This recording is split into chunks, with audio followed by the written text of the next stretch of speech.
Intangible, set timer for 27 minutes. 27 minutes, starting now. Hey, I am London Kaye and I crochet. Welcome to my art studio in downtown LA. Today is I Love Yarn Day, and clearly I love yarn. This is my art studio, and the yarn behind me is the only thing here that's organized because I love it so much. I am always inspired by things going on in the world, and I love to make art made of yarn.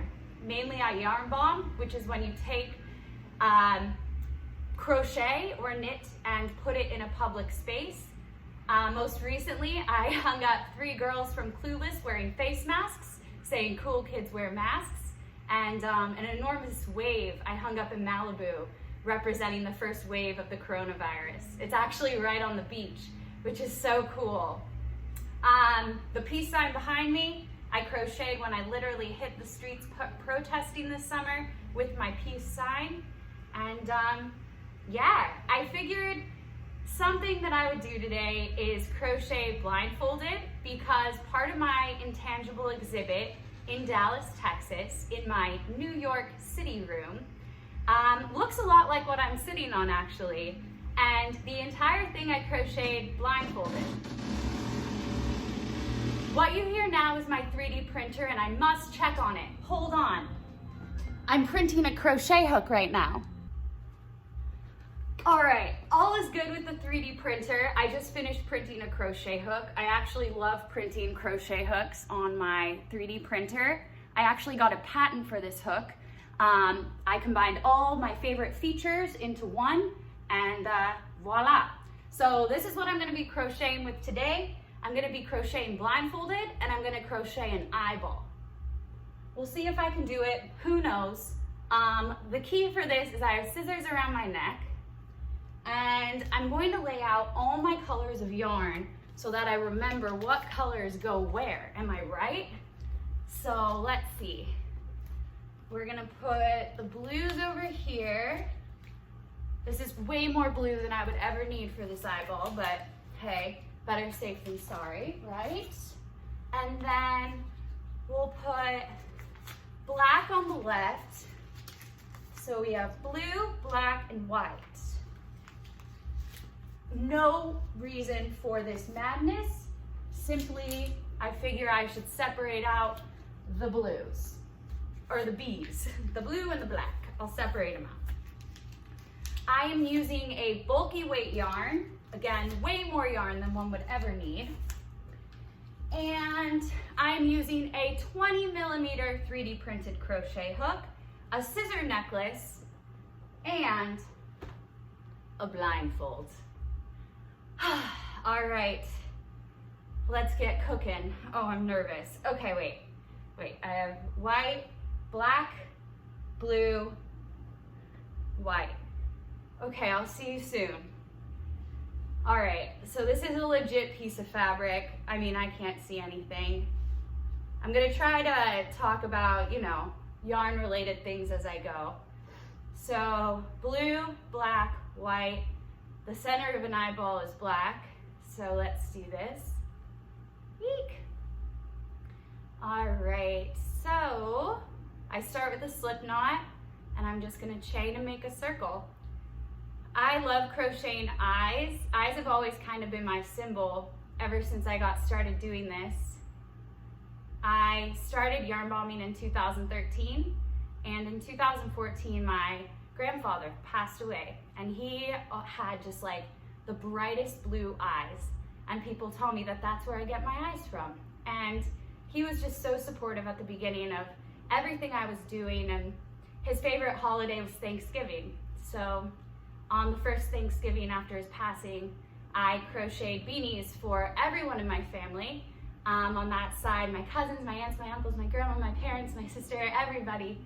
And I gave them to them on Thanksgiving with a solid colored beanie with a big eyeball right in the middle. And that eyeball represented his eye. And ever since then, I've kind of continued on using the eye as my symbol. Okay, So I'm gonna cut my string because I think that's a big enough pupil. A big part of this is gonna be the scale. Okay, wait, so blue, black, and white. So blue is next. Okay. If this is white, I'm gonna freak because I would mess up. If I messed up right from the start, I'm gonna be so freaking bummed. But I have a feeling it's blue. Cause yeah, look at that big separation. Big separation. Do I wanna be sure? I kind of wanna be sure. Oh my gosh, I can't believe I just took that out. I gotta be sure. Where's that yarn? Go away. I'm getting blue all the way from back here. Okay. So, what is this? The iris? I think that's what it's called. Okay. I'm telling you, I can't see a wink right now. I'm sweating. In downtown Los Angeles today, it is hot for October. This I Love Yarn Day is a warm day. But I'm telling you, some of the hottest days I've ever felt were the summer in Texas. So when I was in Texas though, for the Intangible exhibit, just when I was installing the art, it was a crazy time.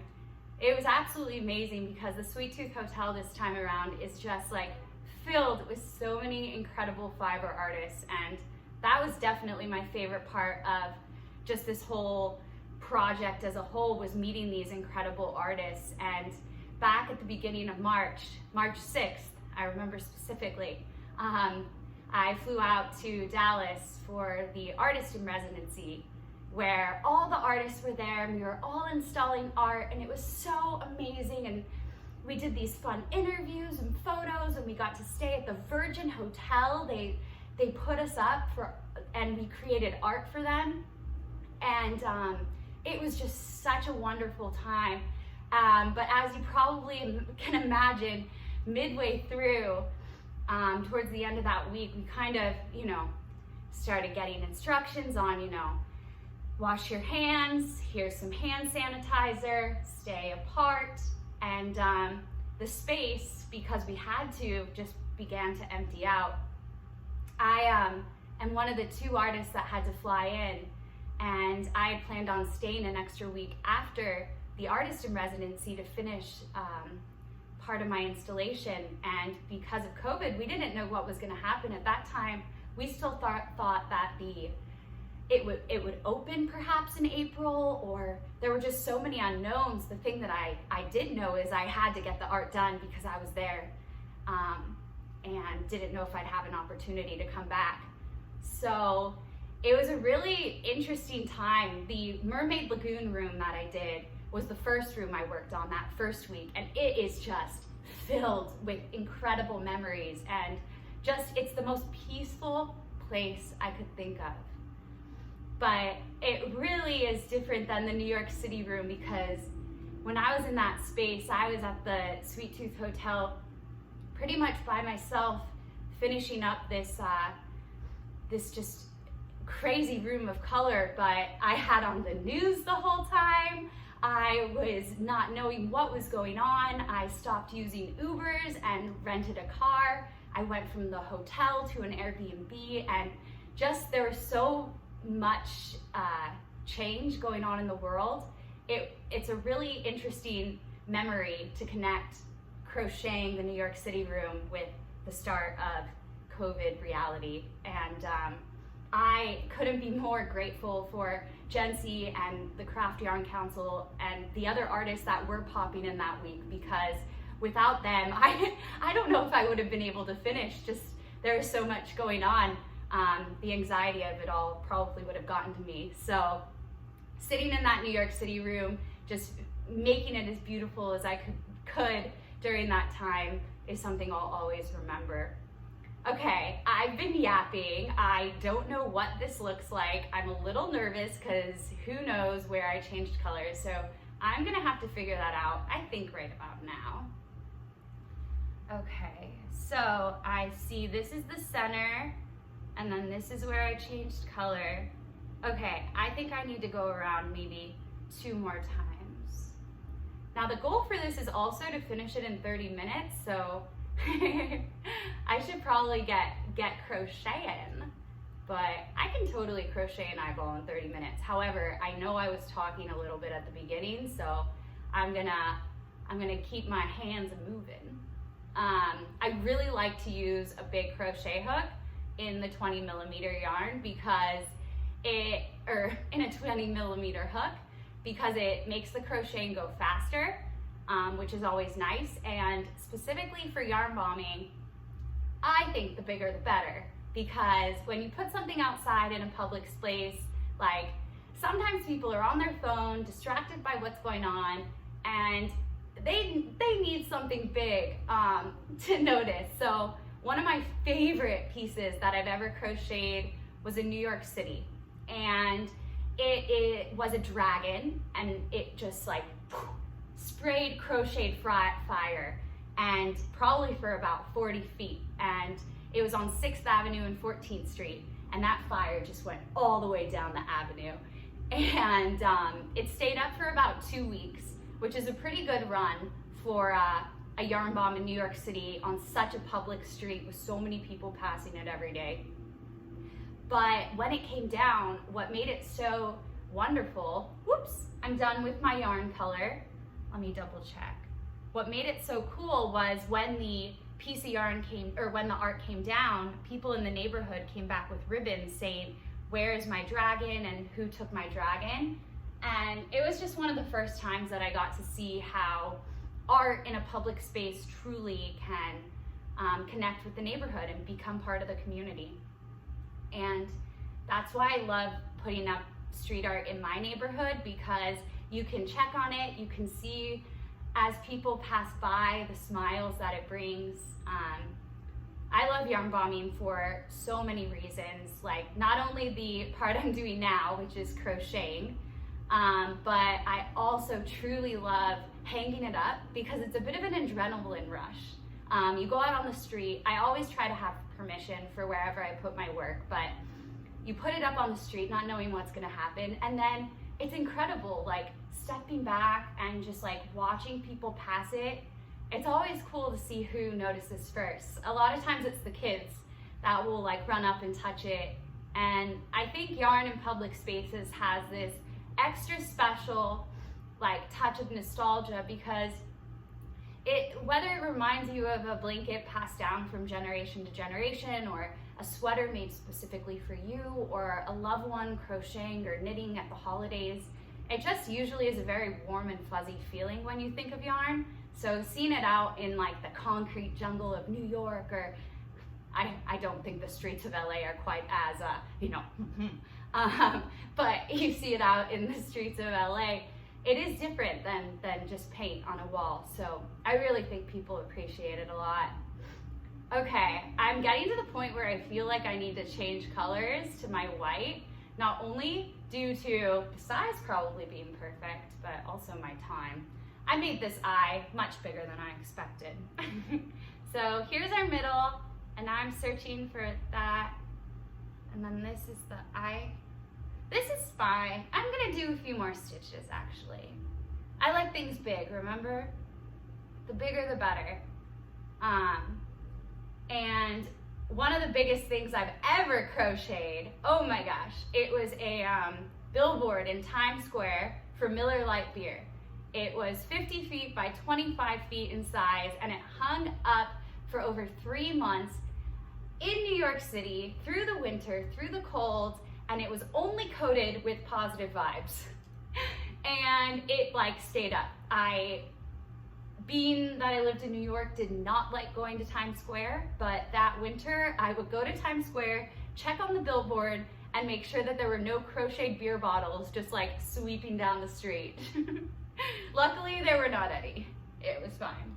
Okay, I'm gonna change color. I'm not even checking. I just feel like the moment is right for it. Also, I don't wanna cut my hair. Okay, so I snip, blue, black, white. If this is black, oh, why I oughta. Okay, changing colors is a sneaky little disposition. I have no idea if I use that word right. I gotta hook it over, pull through. Okay, so the white of the eye, I only wanna go around the side, maybe just to there. So I'm pulling a loop out so I know when to stop. Eek. Okay, this could be tricky, but here we go. So the eye for this white part, I don't know what it's called. I think it starts with an S. For this white part here, I'm crocheting around the perimeter of my blue, and the only stitch I'm doing to make this is a single crochet stitch. Everything I make is single crochet. I just find it very easy to work free form that way. Okay, so here's I think I want to go one more. Okay, and now I'm going to work my way back, and to create a little triangle, the method you use is decreasing.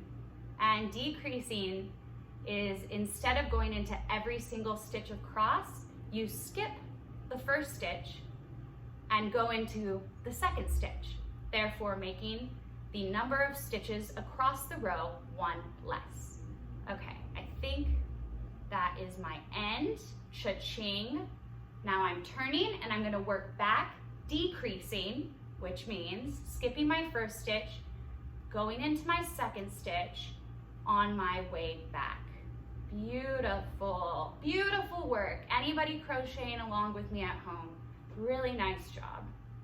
All right, so I'm going all the way across, and I'm gonna stop because I think that's where it ends, and I'm turning and I'm decreasing, and I'm gonna do this all the way down until I reach a point.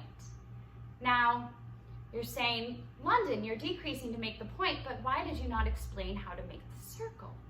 So to crochet a circle, instead of decreasing by skipping stitches, the technique you use is increasing. And increasing is when you do 2 single crocheted stitches into the same loop. So you're adding a stitch to the row. And through a combination of increases and then decreases, you are able to make an eyeball. So we're getting that point nice and taut. Very nice. And my favorite element, all right, so let's go back to the Sweet Tooth Hotel. My favorite is the Mermaid Lagoon room. Like, I just am so happy in that room. And in there is a little Easter egg. And that Easter egg is all of the bubbles on the wall are actually crocheted out of recycled plastic bags. And that is known as plarn. And creating or cutting plarn is a really great project to do when you're kind of in between projects. I've been ordering, I'm sure like a lot of you, more yarn online recently, and all of that yarn comes in these plastic bags, and the absolute best thing is to save those plastic bags, and then when you have time, cut the bags into plarn and add it into your stash pile. So I highly recommend that as a good just like project when you're trying to clean things out. I know all of us have been organizing so much recently. I've also been crocheting with a bunch of recycled materials because I was cleaning out my apartment, and I had gotten a bunch of caution tape at a garage sale and didn't know what to do with it. And finally I decided, it was actually on Earth Day, I crocheted a map of the world out of caution tape and hung it up on the street. And actually that piece is still up, which is kind of cool. That's a really long run for a piece of art, so that makes me happy. I also crocheted with toilet paper, which is pretty fun. You gotta get creative, right? We all had so much toilet paper. Okay, so I'm kind of folding this in half because I wanna make sure my points are even. Oh no. You know, I didn't practice this before, and it's turning out to be harder than I thought it would be. I'm not gonna lie. I am not gonna lie. This is not easy. This is not easy. I'm sure enough I'm crocheting with the wrong color. Like, after all of this, it's like, who knows, I may have the wrong color the whole time anyways. Okay. Crocheting down. I think, oh no, I'm not out of yarn. And around. So this part I need to be pretty careful about. Oh man. Okay. So this is a point, what, like here? I think around here. So I'm pulling out that loop again to know when I need to stop. But honestly, it's just a guess. I kind of like crocheting blindfolded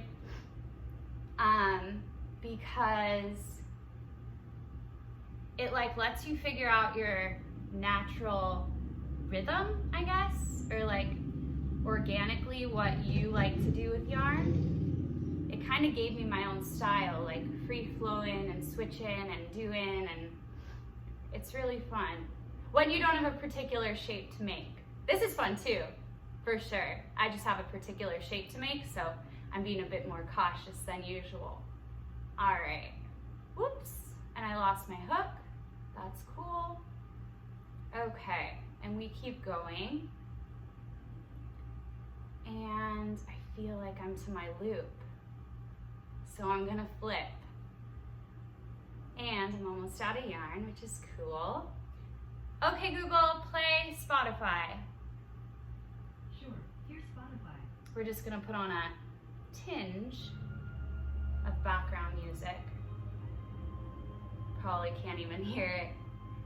So, yeah, crocheting with toilet paper was fun.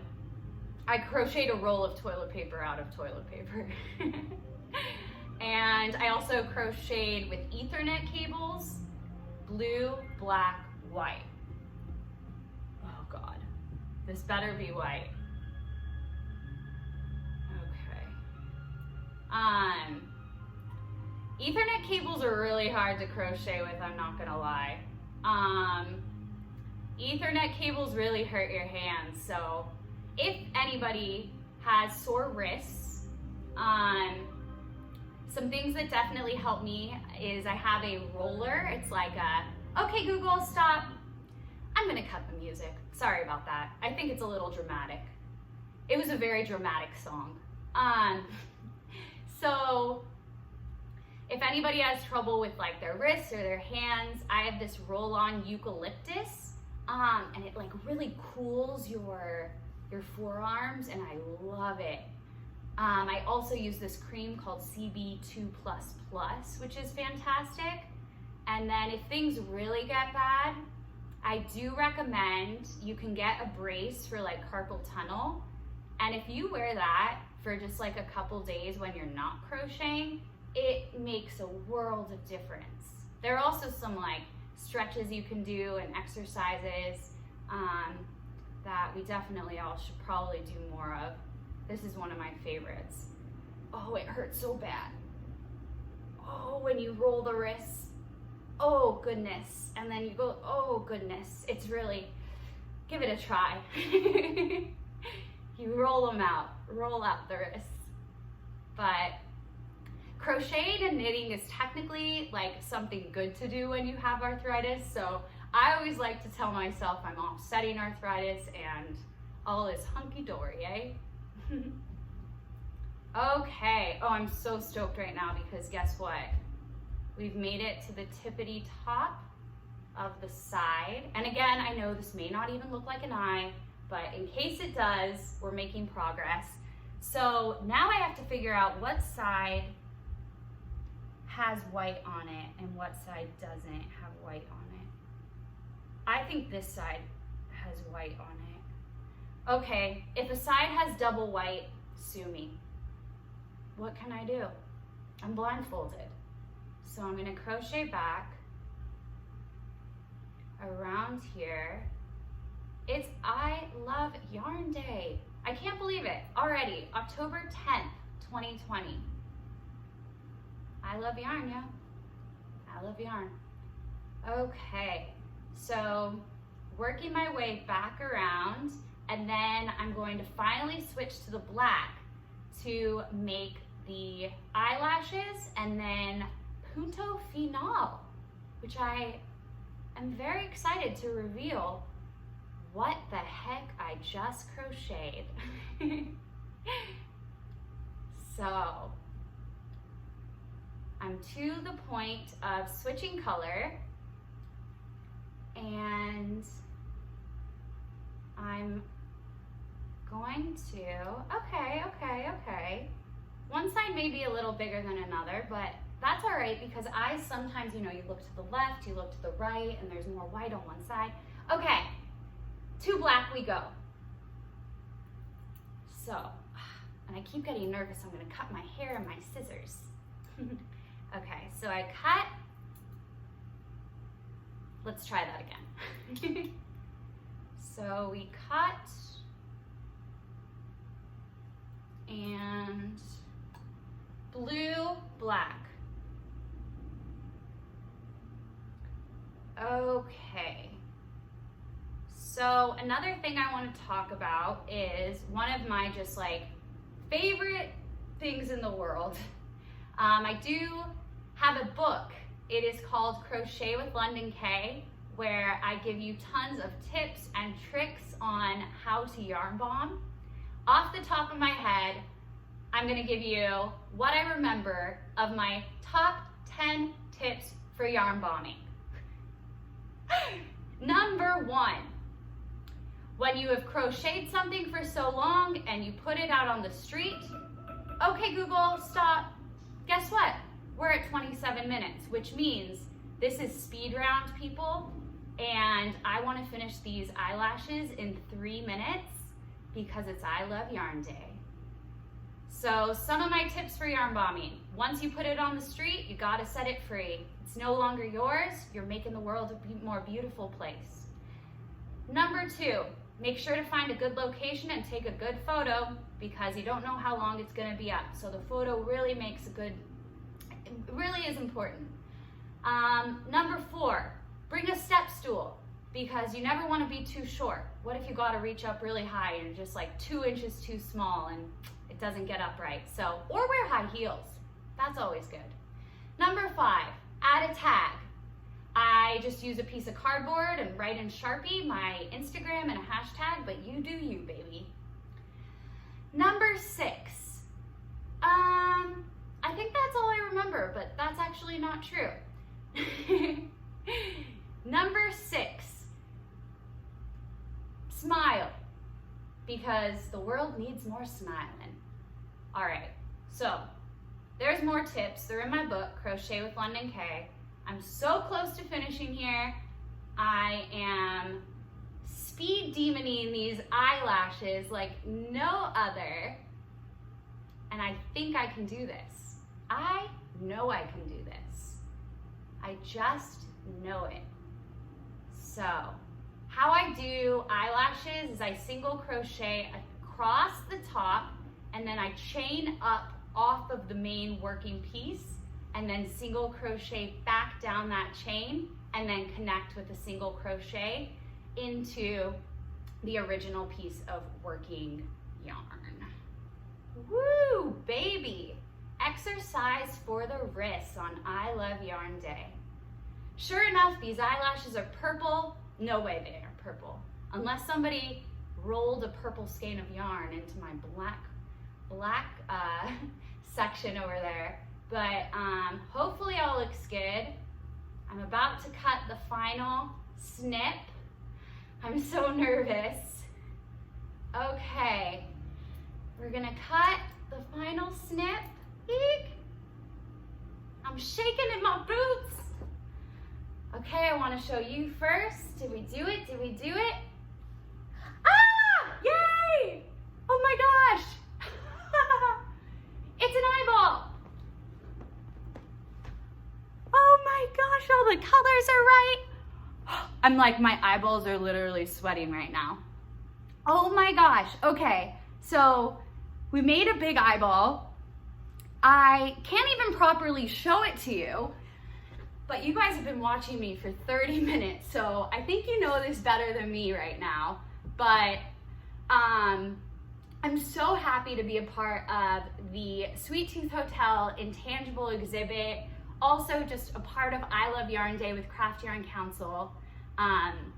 my Instagram is Made by London, and you can check out all of my work from the Sweet Tooth Hotel there, along with everything else, including that very first tree that I ever yarn bombed. And I just like love to make art to make people happy, but sometimes art makes me happy. This one definitely did. I don't know where I'm gonna hang this up. I've been doing a lot of yarn bombing recently, and you can actually download the pattern from my website, londonkaye.com. And I have a ton of free yarn bombing patterns on that website, but the one that I just added is a yarn bomb for a tree wrap saying vote. And I've had over 400 downloads. People are hanging up these yarn bombs all over the country. I have 2 hung up in my neighborhood here, but I highly recommend, if you have any desire to like try yarn bombing, or if you knit or crochet, it's for crochet, but you can maybe figure it out if you knit. Definitely take a look, London Kaye, spelled Kaye.com, and download that now. Other than that,